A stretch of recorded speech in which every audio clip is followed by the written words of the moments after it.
Мәгънәм Атнабаев. Ҡара икмәк.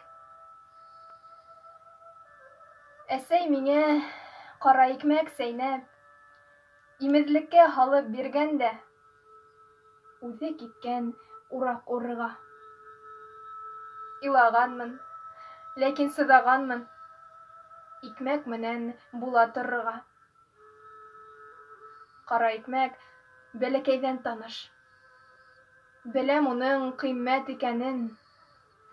Бер телеме өсөн кешеләрҙең таңға тиклем сират көткәнен.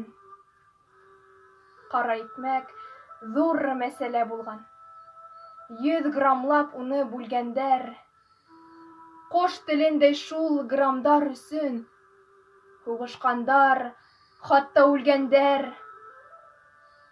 Шул саҡтарҙы онотабыҙ буғай.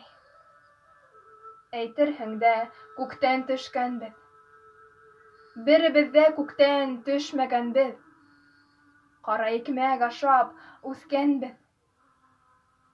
Шул ваҡыттар мәңге онотолмаҫ. Беҙ ашайбыҙ хәҙер ҡаласын.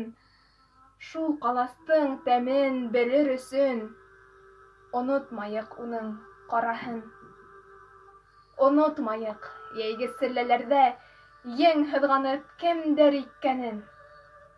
Онотмайыҡ бәрәкәтле ерҙең, ҡара ерҙең ҡара икмәген.